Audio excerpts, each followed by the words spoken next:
EU's Europe office. And I will be your master of ceremonies today for this conference program. You have it all in your folders. Our heartfelt thanks for joining us on behalf of the International Institute for Democracy and Electoral Assistance and Sweden. We are in the presence of a beautiful audience, and many of you are here today. I think that is because you are all interested in EU as a global democracy actor. You may also be interested and curious about how Sweden has taken over the steer of the Council of the EU, trying to move forward its democracy priority. And you may also be curious about the big report we are launching today and that you may have expected since a while because we have been talking about it and consulting many of you in the development of it. So a gracious welcome to all of you, and we hope that the online audience can hear us well, but we will hear the sign if need be. There are just a few remarks I need to make, a couple of housekeeping rules that I need to draw your attention to before we start with this impressive lineup with speakers for the conference. We invite you to share your thoughts and remarks and promoting also democracy today online by using the Twitter hashtags hashtag EU2023SE in one word and hashtag EU Democracy Action. You will see it also all the time displayed on the screen. We invite you to actively join us on that one. Then there is timekeeping. We start with a slight delay, but not too much. But if you take a look at the program, you see the magnitude of that challenge today. But you can all help us by bringing this conference to a good end before 17:30, if possible, by coming back to the room 5 minutes in advance of the start of a session and taking your seat swiftly there. And also, when there is the Q&A rounds, by keeping your interventions short and to the point, we would be very grateful for that. And of course, if you have more to say, please share that on Twitter or by email. So for the question rounds, I will also quickly explain how does it work, because we will try to preserve some time for answering questions, so the panelists will be at your disposal. And the moderator will first invite one or two ambassadors at large for democracy and human rights, who we welcome here today, and thank you very much for joining us in Brussels on this occasion. So whenever you ask for the floor and it's granted, please, you have microphones in the left armchair. So the room is well equipped, and so we invite you to use that microphone, not forgetting putting it on before you ask your question. So there it is. Today we celebrate EU Democracy Action. But it's also your celebration, because all of you are contributing directly or indirectly to defend democracy across the world. So the objective of this conference is to launch the recommendations report, present its main recommendations, and kickstart that discussion on their implementation with key democracy stakeholders and with you all. So my fabulous colleague Charles will provide more content on that report later, but we first have great speakers to open the conference. So Kevin Casas-Zamora is Secretary General of International ID since 2019, and he's a former Vice President of Costa Rica. He brings 25 years of experience with democratic governments to the table. So thank you, Secretary General, to honor us with your visit in Brussels for this occasion. And you may want to come to the lecture to provide your opening remarks. Thank you.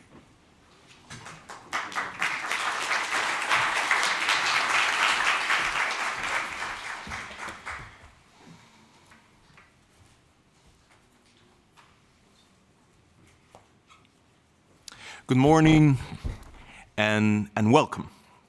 I'm Kevin Casas-Zamora, the Secretary General of International IDEA, and I'm honored to open this conference co-organized with our host country and founding member state, Sweden, who, as you know, also currently holds the presidency of the European Union. So I would like to extend a special welcome to Ms. Diana Janse, State Secretary to the Swedish Minister of International Development Cooperation and Foreign Trade. Thank you for being here with us today. I'm also honored to see Mr. Eamon Gilmore. He was there just a minute ago. Oh, there he is. EU Special Representative for Human Rights, whom I just met a few days ago in Stockholm. Thank you, Eamon, for taking the time to participate in our conference. I want to welcome all the remarkable speakers, experts, and political leaders who have agreed to be part of this conference, as well as the ambassadors, representatives of EU institutions and member states, representatives of other countries, and participants joining us in person as well as online. Since I don't know how many of you are familiar with the international idea, let me just say that we are an intergovernmental organization with 34 member states, including 9 that are part of the European Union, dedicated to supporting and advancing sustainable democracy globally. We're based in Stockholm, but have offices around the world, including our EU and regional Europe teams located here in Brussels. And we operate in over 60 countries in different modalities. Across our work, the EU is a crucial partner and leading contributor. Our member states, as I said, include 9 members of the European Union, so I'm very happy to be here in the capital of Europe in the first month of Sweden's presidency to launch a report that showcases the enormous potential of the EU as a democratic champion. In my remarks today, I would like to do 3 things. First, I will tell you a bit about how and why this project came about under the Swedish presidency. Second, I will underscore some key highlights from the report. And third, I will share some reflections on why this work and our collective commitment to democracy truly matters today. To begin, let me just say that I'm particularly pleased to be launching this report because of the partnership that underpins it, our partnership with Sweden.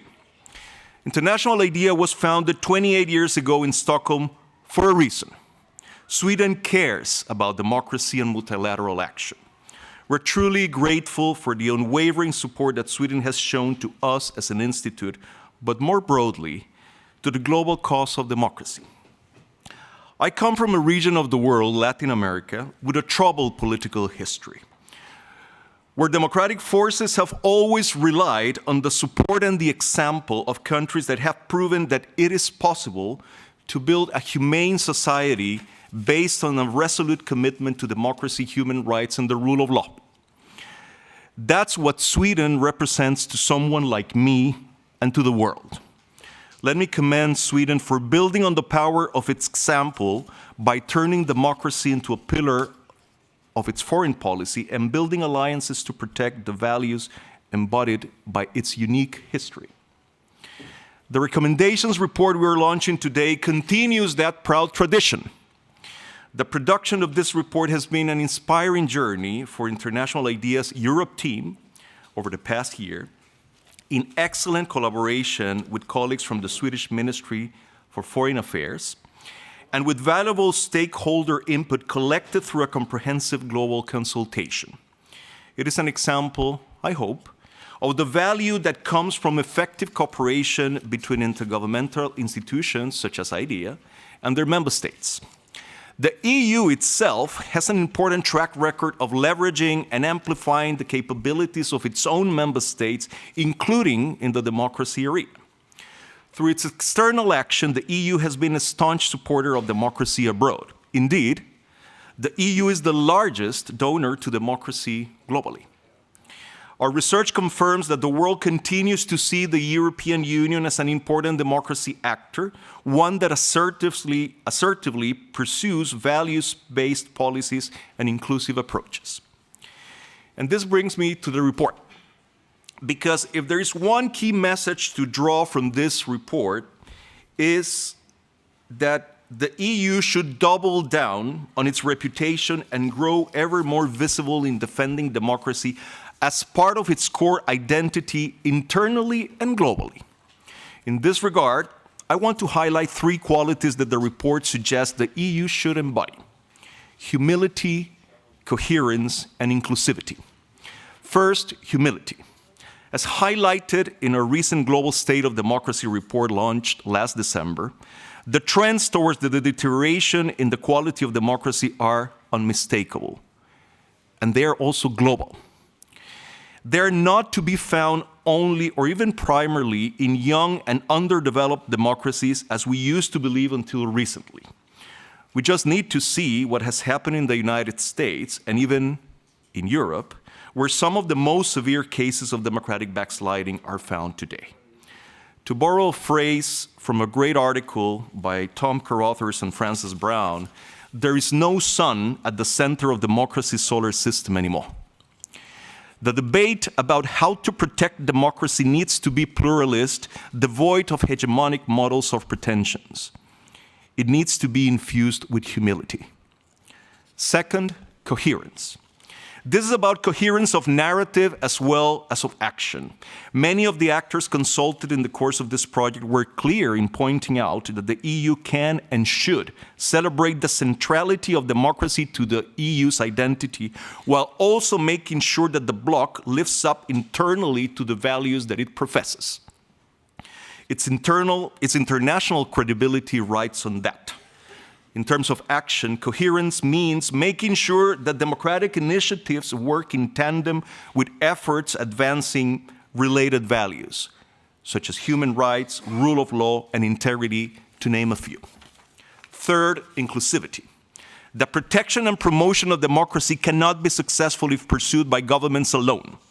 It must also include many other actors, such as political parties, media, businesses, and civil society organizations. These groups can help bridge gaps between policymakers and citizens and build policies and actions that respond to the needs of the people on the ground and rebuild trust. The more I look around, the more convinced I am that it is in these actors, rather than in governments, where the energy to renew the democratic project is to be found. By consulting with diverse democracy stakeholders to collectively formulate recommendations, this report embodies the value of inclusivity and shows a way forward. I believe that the EU would benefit greatly from further enhancing such an approach at the core of its democracy policymaking and implementation. So that's what we did and what we learned. This brings me to my final reflection on the meaning of the work we do to advance democracy. The past year has been dire for the world and for democracy. Over the past year, we've learned that there are governments willing to resort to an unjust international war to crush democratic values. Not just that.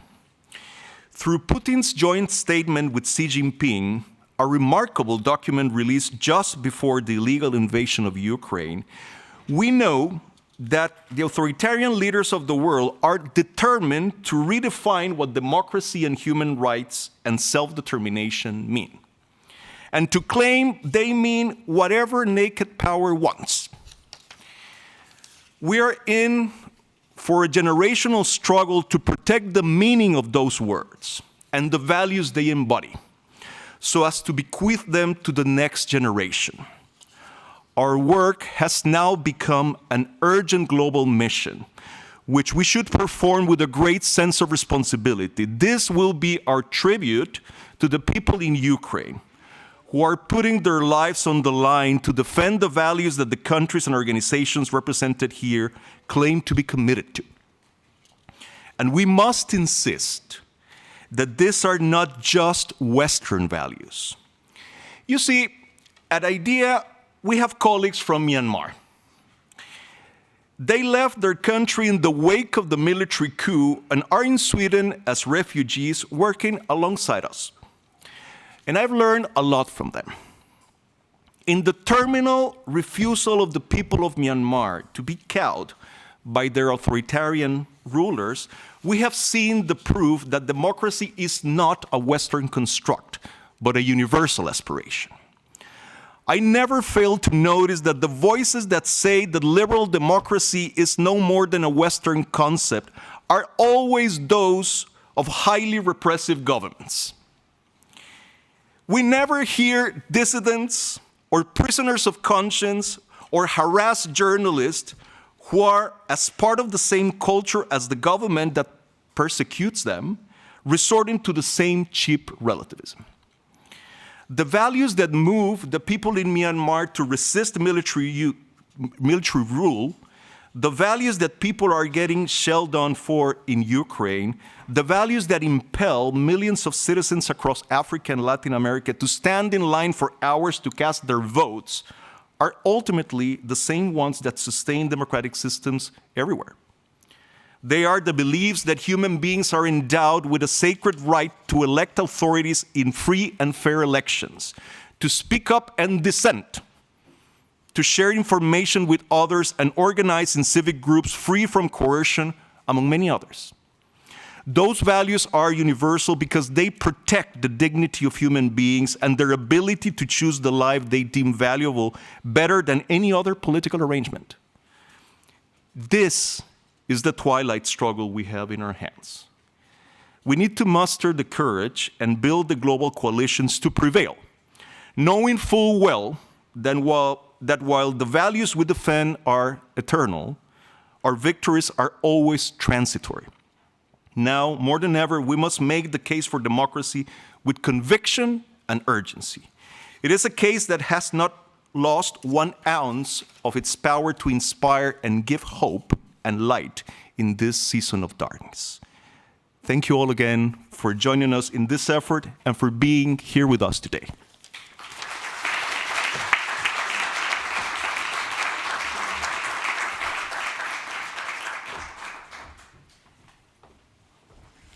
Thank you very much, Secretary General, for your important call. We won't forget, and for capturing the essence of our report in such a perfect way. So thank you. Without Sweden and the EU presidency, we would not have had the report today. So I'm therefore particularly proud and grateful to invite State Secretary Diana Janse to the front for a word of welcome on behalf of the presidency. Diana Janse is State Secretary to the Swedish Minister for International Development Cooperation and Foreign Trade. She is responsible for international development cooperation and, of course, familiar with many of the topics that are covered by the recommendations reports. So, State Secretary, the floor is all yours.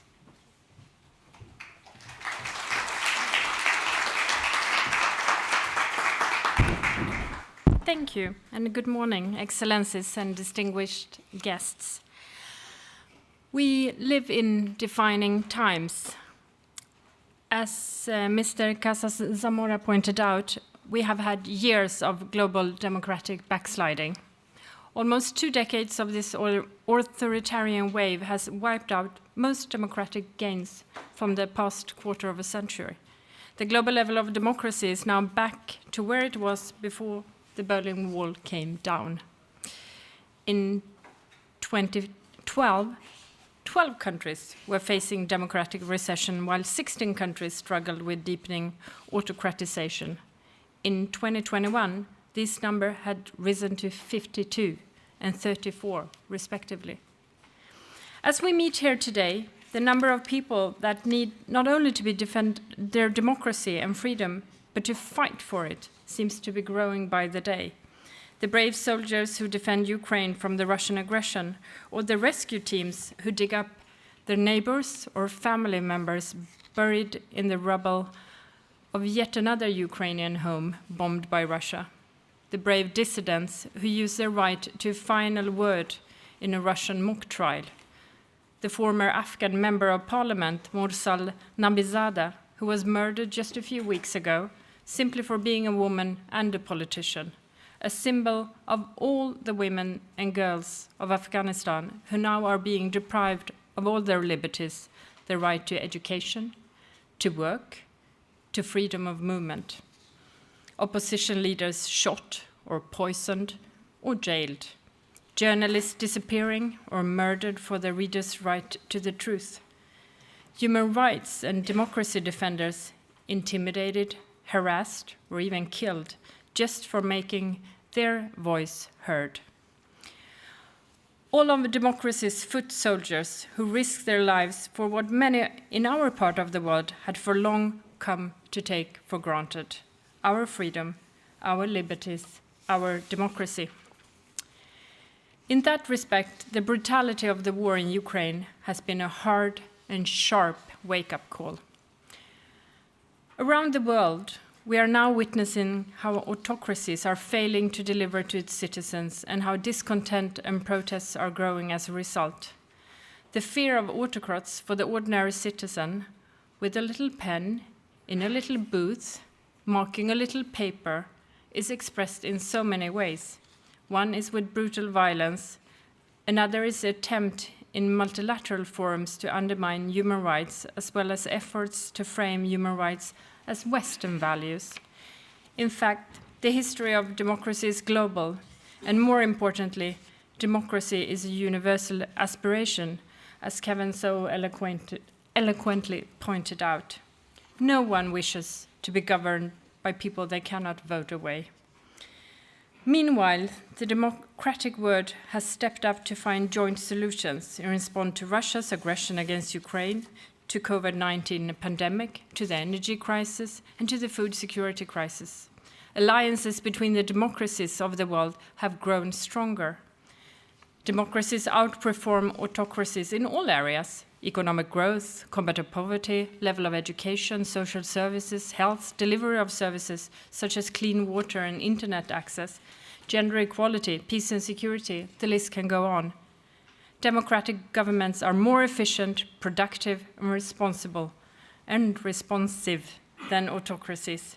We can proudly state that democracy delivers. And we have good reasons to pump up the volume of that particular message. Ladies and gentlemen, Sweden holds the presidency of the Council of the European Union at a time when it's more important than ever to stand up for and defend democracy at home and abroad. One of our main priorities is democracy and rule of law, the principles upon which this union is built. The priority is highly relevant both in the internal and external dimension, as democratic backsliding, including the undermining of human rights and rule of law, is a global trend. It has affected us all and highlights the need for all of us to strengthen our democratic institutions. During Sweden's previous presidency of the EU in 2009, we led the work on a set of Council conclusions on democracy support in the EU's external relations. The consultations revealed that the EU was not perceived as a global leader on democracy. Since then, the EU has substantially strengthened its voice for democracy in a series of actions and achievements. However, the changing geopolitical realities call for renewed action. The midterm review of the EU Action Plan in June will be an important opportunity for calibrating our work further. In preparation, Sweden commissioned International IDEA to consult democracy stakeholders on how continued democratic backsliding and new challenges can be met. The result, in the form of the report we are launching here today, is a broad analysis on how the EU is perceived as a democracy partner. It includes recommendations on how the EU can adapt to new challenges and further improve its work. The findings of the report will contribute to discussions on how the EU can strengthen its role as a global democracy actor and hopefully inspire increased commitment. That work begins today. I'm encouraged by the wide participation here today, who has come together in the shared belief that democracy action matters. And what we do matters. We are not walk-ons in a preset drama. On the contrary, the future of democracy will be dependent on the decisions we choose to take. In order to defend democracy and freedom, one decision at a time, we shape our future in these defining times more than ever, for better or for worse. Let us begin by shaping a new global story on democracy and its precious values. So precious, people are willing to die for them. Thank you.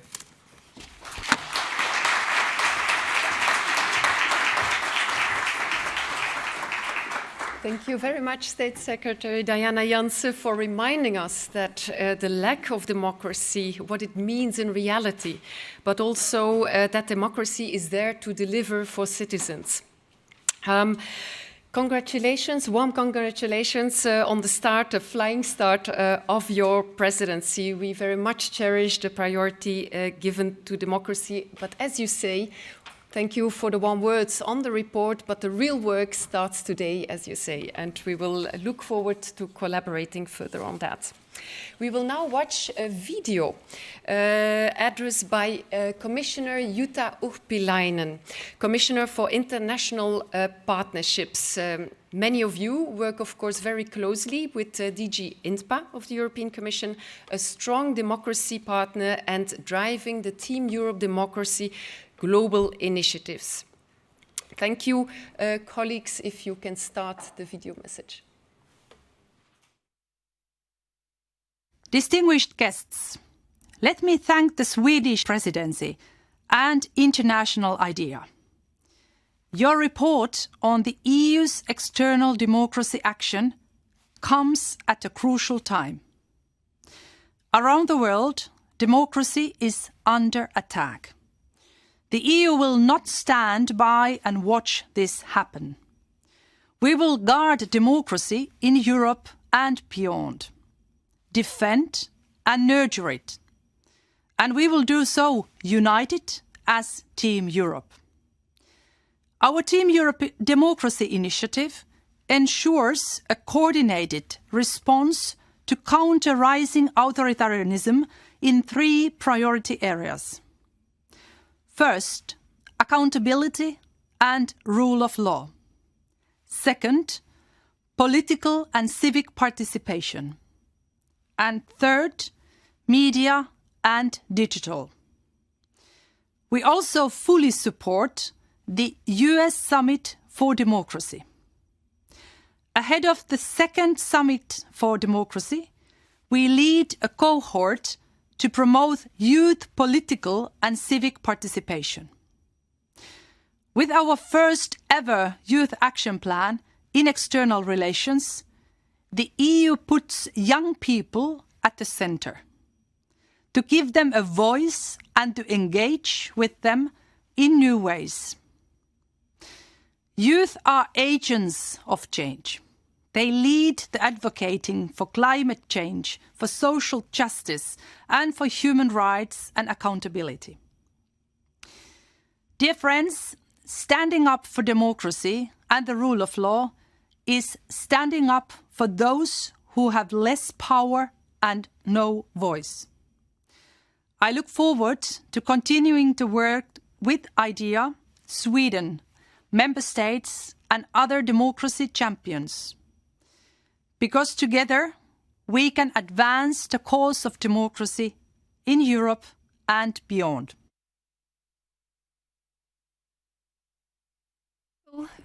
To the Commissioner, yes, thank you for extending that video message and for reminding us the priorities of the European Commission for the next couple of months and years. And we will have the opportunity later during the session to hear more from DG INTPA and also on that important international initiative, Summit for Democracy, as you know that the 2nd summit is coming up. So more later. I may continue this session by inviting Mr. Eamon Gilmore to the podium. Eamon Gilmore, as you all know, is EU Special Representative for Human Rights and also EU Special Envoy for the Colombian peace process.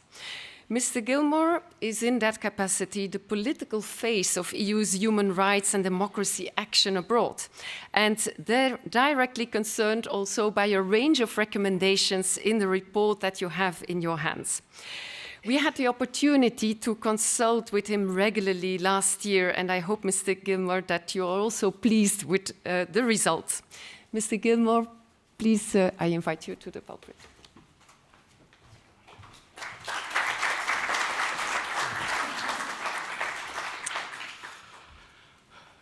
Good morning, Madam Moderator, State Secretary, Secretary General, Ambassadors, representatives of Member States, ladies and gentlemen. Firstly, let me thank the organisers, the Swedish EU Presidency and International IDEA, for organising this event and for inviting me to participate. I want also to commend Sweden for the high priority that it has always given to democracy support. And indeed, I recall the previous Swedish EU presidency in 2009, when the EU's first ever Council conclusions on democracy support were adopted. What I want to share with you today draws somewhat on my work as the EU Special Representative for Human Rights, but also, I think, probably on a lifetime of work as a member of parliament in my own country, a member of the government of my own country, working with a trade union, working in many civil society, with the civil society organisations and campaigns. My title is Special Representative for Human Rights, but you cannot talk about human rights without addressing the issue of democracy. In many ways, human rights and democracy are two wings of the same bird. And this approach, I think, is reflected in all of the key European Union policies and actions. The main basis of our work on human rights and democracy is the EU Action Plan on Human Rights and Democracy. And back in 2020, when the European Commission and the High Representative put forward that action plan, they stated, and I quote, "The time is ripe for the EU to deliver a new geopolitical agenda on human rights and democracy." In other words, that the EU will advance its global leadership on both human rights and democracy in tandem, and that this agenda will be front and centre in the relations that the EU pursues with third countries. Not only because it is the right thing to do, but also because it is in our strategic interest. It makes us all safer if countries are more stable, secure, and protects the rights of their people. Today, in a rapidly changing world, this commitment is more relevant than ever. The Action Plan's commitment to deliver a geopolitical agenda is not just in words. The EU and its member states are the largest providers of democracy support in the world. We spent 14 billion euros in the period 2014 to 2019, according to the OECD's official development assistance data. In about 3 weeks, we will mark 1 year since Russia launched its senseless war of aggression against Ukraine. As Alexandra Matvichuk, the president of the Center for Civil Liberties, one of the laureates of last year's Nobel Peace Prize, rightly pointed out in her Nobel lecture, this war is not one between two countries. It is a war between authoritarianism and democracy. It is Ukraine's battle to pursue a democratic path that is at the core of what is at stake in the Russian aggression against that country. In recent years, we have also seen other examples of brutal clashes between democracy and autocracy. More than a year ago, the Taliban forced Afghanistan to reverse from its democratic achievements, leading the country at high speed back to the Dark Ages. And we have seen this too in the developments in Belarus and Myanmar. And so when I look at the world and ask about democracy, I'm seeing two ends of the spectrum. At one end is the form of liberal democracy, or the kind of systems, levels of democracy that we have here in the European Union. And at the other end of the spectrum are absolute autocracies who do not even pretend to be democratic and don't have the aspiration to transition to democracy anytime soon. And between those two ends, there is a broad mix of countries in between, neither perfect democracies nor totally oppressive autocracies. In some of them, we have nominal democracies with elections, but where the opposition is often imprisoned or in some way unable to contest those elections, and others which are struggling to establish democratic systems. And while our attention, and rightly so, is on the most blatant assaults on democratic values and human rights, such as in Ukraine, Afghanistan, or Myanmar, I think that we need a stronger focus on the countries in this in-between space where democracy actors can do more, because this really is the battleground for democracy. You referred to the issue of humility, Kevin. And I think that the EU's member states, in many cases, have had a difficult history and journey to democracy.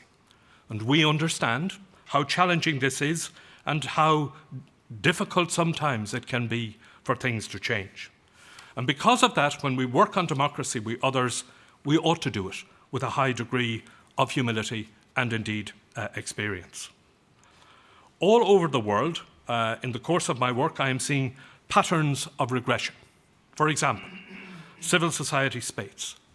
And the pattern is usually, it starts with the requirement that the civil society organisations have to register.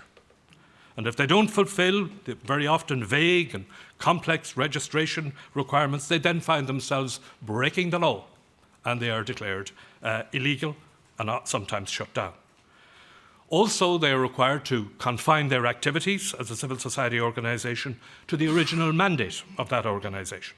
So a civil society organisation working on water and sanitation projects, they move into the area of education or advocacy, or decide to make recommendations in relation to legislation, then they're outside their mandate. Then the issue of funding arises, and if any percentage comes from outside of the country, there's then an allegation that there's foreign funding, they're foreign agents, and before you know it, they're coming under anti-terrorist legislation. The second area of deterioration relates to the free media. The most obvious ways, of course, in which media can be suppressed are censorship, withdrawal of the licence, blocking a medium's website, internet shutdown, but more likely the suppression is through the intimidation of journalists, physical attacks, or sometimes even killings of journalists. And in recent times, much of that intimidation of journalists is online. Another area that I think we need to look at is the situation of lawyers.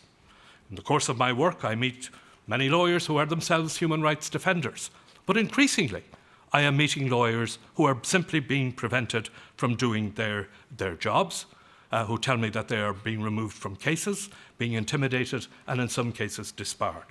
I recently sat down with a disbarred Crimean Tatar lawyer, and since the illegal annexation of Crimea by Russia in 2014 until recently, she used to represent long-imprisoned Tatar human rights defenders and journalists, and now, unable to practice law, she struggles to make a living. As you know, the EU's toolbox on civic space, media freedom and justice is rich. As the world's challenges multiply, our support should continue to be ever more flexible, accessible and timely. And the good thing is, we know a lot about how to do that. 2023 marks 10 years since the EU institutions and the Member States decided to set up an independent grant-making organisation, the European Endowment for Democracy, to provide quick demand-driven support to pro-democracy civil society organisations, movements, individual activists and independent media. And also the EU's 2021 to 2027 Global Programme for Human Rights and Democracy, worth €1.5 billion, provides for greater flexibility than its predecessor. We also invest heavily in the electoral integrity, and that makes us a globally recognised and credible actor in international election observation, with over 200 missions deployed since the year 2000. Fortunately, in 2022, the deployment of electoral missions returned to a pace comparable to that pre-COVID. And today, our observers are on the ground in Nigeria, and shortly missions will commence in Sierra Leone and Paraguay. The latest addition to the EU's democracy toolbox is the Team Europe Democracy Initiative, which has been addressed by Commissioner Urpilainen and which allows the EU and Member States to address even more closely together. And you will recall, those of you who are familiar with the Action Plan on Human Rights and Democracy, that the fifth pillar of that action plan is on working together. And I think that there is considerable untapped potential in doing things closer together, also by joining up with civil society. After all, in his first blog entry of this year, the High Representative has encouraged us to be more proactive, creative and innovative when it comes to human rights, which I think applies equally to the issue of democracy. But I think we also need to address the corrosion of democracy, which is taking place not only in the in-between space or in the in-between countries, but also at home in our own democracies. That corrosion manifests itself in many ways. One is through the whole issue of polarisation. And what I think we are seeing here is a transition, the outworking of what the digital transformation is doing to politics, both within individual countries and globally. And that is why the EU promotes inclusive and representative decision-making and a deliberative and participative model of democracy. Citizens' assembly models and the recent Forum on the Future of Europe are good examples of what can be done. But we also have to look at ways in which the digital transformation itself can be used more effectively and innovatively to broaden the constituency, to reignite the sense of ownership for citizens. Because I think in many ways we are really only playing catch-up in the further digitalizing world. The second example I would cite is in relation to democracy's delivery. In the course of my work around the world, what I hear more and more is a questioning of democracy itself as the most effective way of getting things done, and sometimes a questioning of its relevance to the real lives of people. In that context, we cannot treat the democracy issue without looking at social and economic realities on the ground, and particularly the issues of inequality, especially among young people, such as the precariousness of employment contracts, the difficulties in accessing housing, public services, and in making a decent living. The EU has already stepped up its work on economic, social, and cultural rights, but I believe we need to be even more proactive in this area. I really welcome this conference. I welcome the reports that you have produced, which I think will contribute enormously to the work that we have to do together on this very important issue, and I look forward to the discussion that we will have here today. Thank you very much indeed.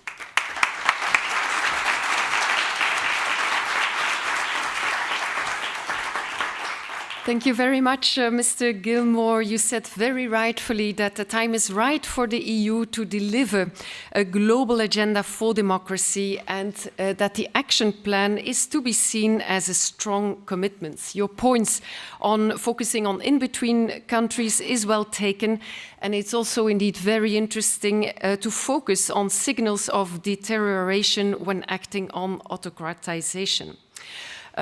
We will further unpack the democracy toolbox of the EU in one of the next sessions, so happy to dig deeper into that. I will not keep you waiting any longer, and let's turn to the presentation of this recommendations report, EU's external democracy action in a new geopolitical reality, which we are very proud to launch today. It is a collective contribution resulting from an intense consultations effort across the globe last year. Before passing the microphone to my colleague Charles, we have a short video for you so you get a flavor of how civil society stakeholders look at EU's democracy action.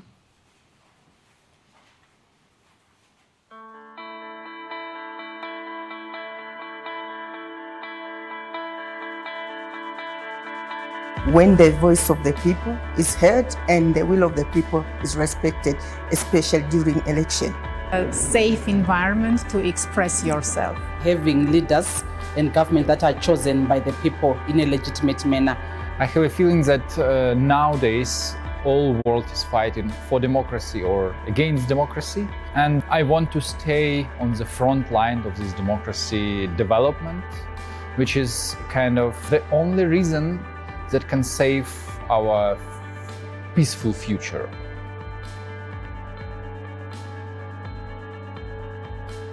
For this proposal, I think three political freedoms are very important. Freedom of expression, freedom of association, and freedom of assembly. La lutte contre le rétrécissement de l'espace civique. Donc il faudrait faire en sorte que l'espace civique ne soit pas fermé pour que les voix dissidentes puissent être manifestées. To make sure that this space is enlarging for young people so that they have a voice, they're represented, and they're involved in the decision-making process. Inclusive governance and gender-responsive engagement and budgeting. The oligarchization of this country and ending the state capture. I would say peace, because without peace, that everything crashes in the system.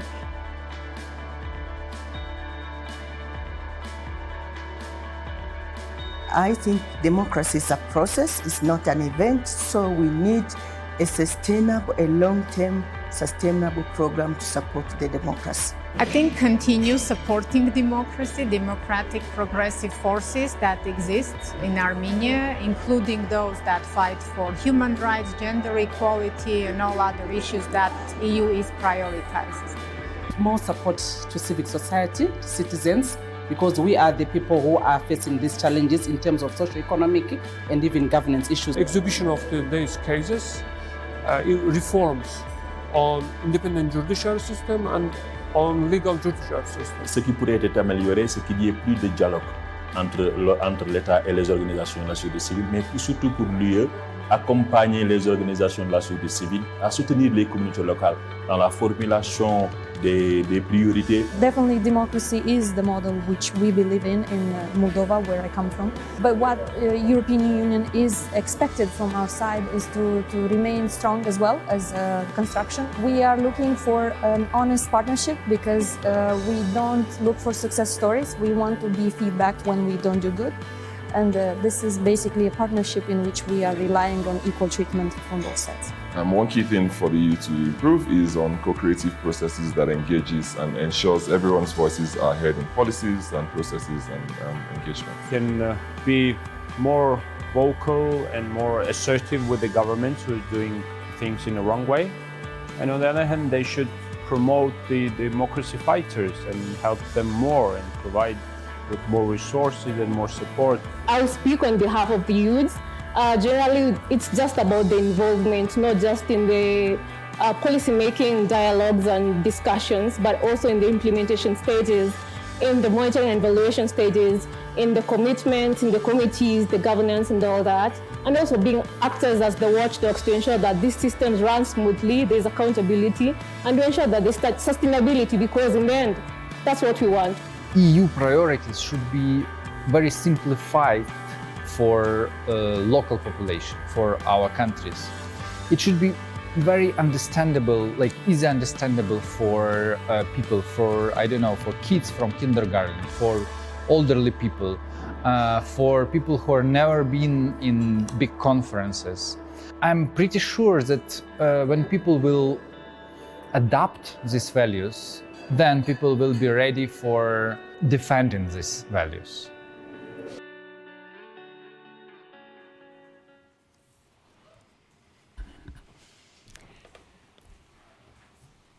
I will now introduce you Charles Brasseur, who led the project as program manager at International ID, and he's one of the key authors of the recommendations report. Previously, Charles worked in the Africa department of the EIS and at DG INTPA as well. Congratulations, Charles, and also your team colleagues Vera and Chiara, who co-authored the report. Charles, please go ahead with your presentation.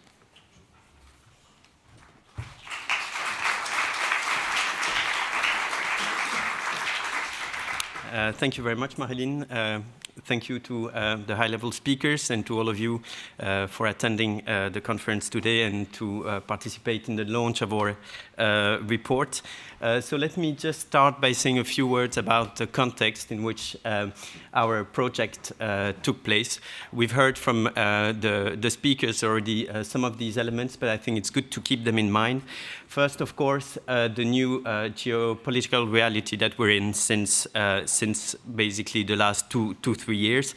I think some elements clearly come to mind, such as COVID-19 pandemic or Russia's war of aggression against Ukraine, but we certainly have other elements in mind. In the past few years, we've seen also assaults against democratic institutions in a number of countries against the world.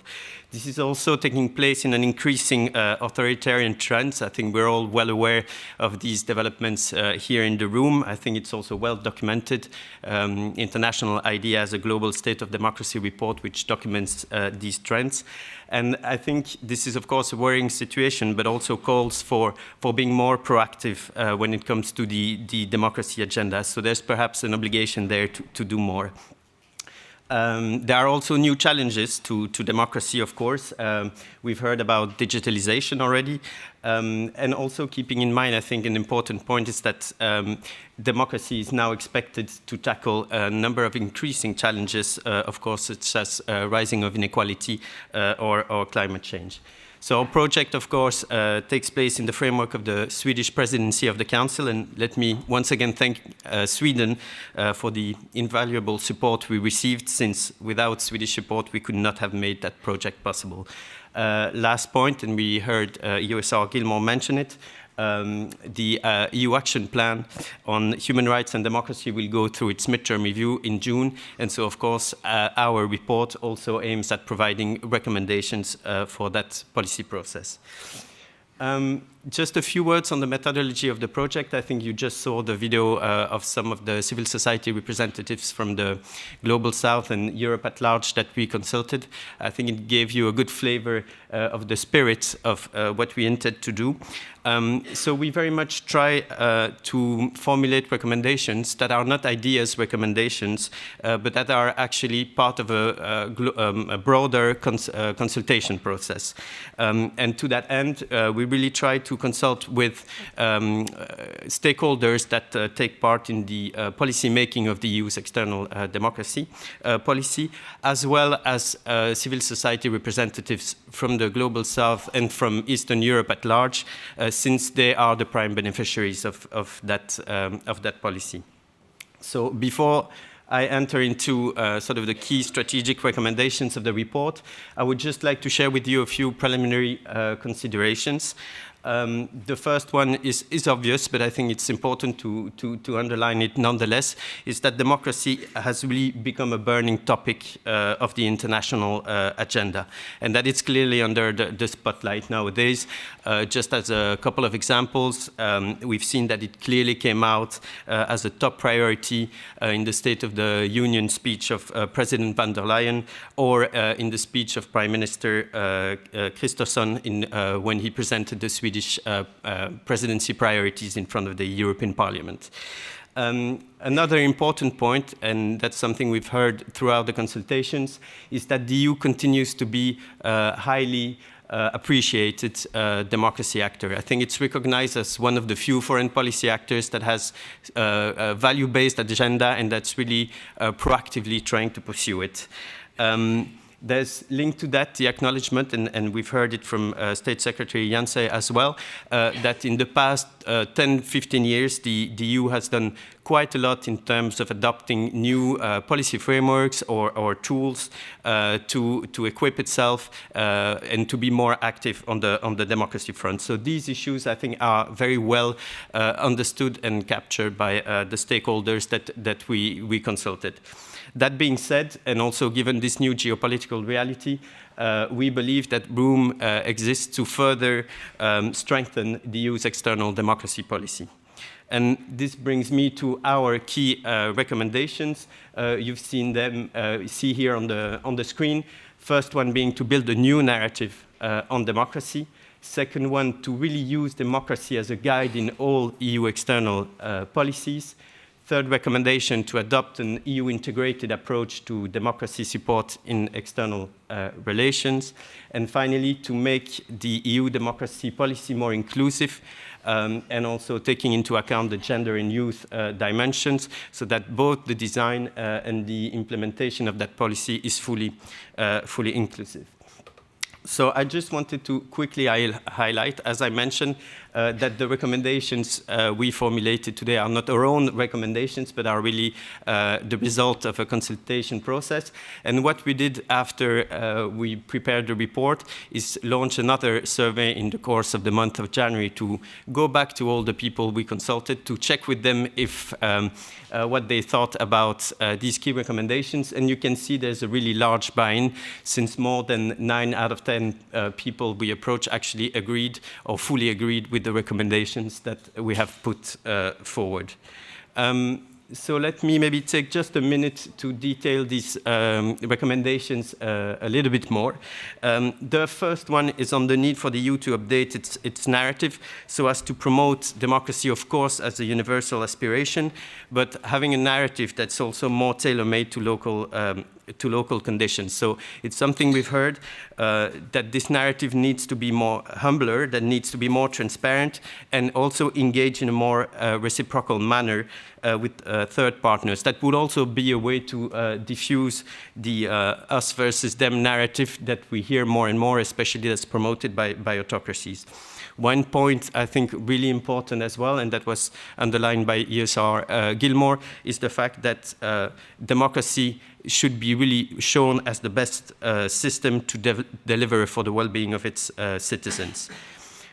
The second key recommendation is about using democracy as a guide for all EU external policies, being trade, being security, being energy. And so that's really also to ensure that democracy fully becomes part of the EU strategic interests, and that we can keep the political backup and the political momentum required to address the new geopolitical reality that we are facing. The third recommendation targets democracy support more specifically. And there we suggest to adopt an integrated approach to democracy support in external relations. And this is really to ensure that all the pieces of the EU external democracy action can come together in a comprehensive and optimal manner. I think that's really also an important point made in the report, is that when you tackle or deal with democracy, you're actually also looking at many, many different components. So there's democracy, there's human rights, there's justice, the rule of law, corruption, and all these elements are of course, of equal importance. So it's really key to ensure that the EU action on this topic is actually mutually reinforcing and can cross-fertilize in what it does. The last point is on making the EU democracy policy more inclusive, and we have listed also there a couple of more concrete recommendations to do so. I just want to highlight as well that the report also makes some more specific recommendations to strengthen the democracy toolbox. We've tried to identify different audiences, target audiences to that end. We don't have time today to enter into all the details, but I would really encourage you to go through the report and go through these specific recommendations, as they are also very operational and can also help sort of the work of the daily democracy practitioners. I would also like to highlight that given the importance of the EU Action Plan on Human Rights and Democracy as sort of a guiding policy framework for human rights and democracy issues, the report has a closer look at the action plan, both on the midterm review, which is scheduled for June, of course, but we're also making proposals for the design of the next action plan, since actually the new action plan will come about and will start being implemented in 2025, so actually very, very soon. Before I finish, let me just flag that we launched today also a dedicated webpage for the project. It's really a useful tool, of course, to consult the report. There's also a policy brief that will be available in different languages, and it allows you to sort of scroll through our main findings and recommendations in an interactive manner. And of course, we also want to use our website throughout the Swedish presidency to share our work, to share news and other related activities that we will be implementing. So we encourage you to also consult our webpage regularly, and we've also displayed in the room some QR code if you want to access it easily. So let me conclude here. I would just like to thank you all for being here today. I would also like to thank my colleague Vera and Chiara, who have been instrumental in implementing this project. And of course, we remain available for any follow-up questions, discussions. So please do get in touch. We're easily accessible, and we look forward to pursuing the discussions. Thank you very much.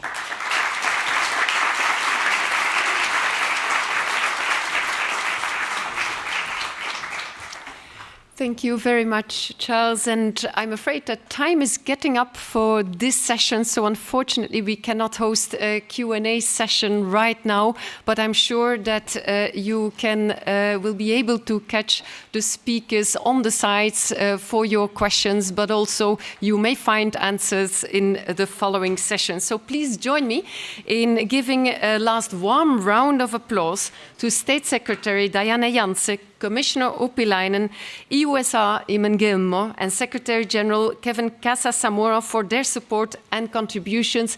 And thank you also, Charles, for presenting the report. So feel free, of course, speakers, to stay with us during the whole day. The coffee is served in the patio, so feel very welcome to go there and network, but we'll convene back in this room sharp at 11. Thank you very much, and see you back later.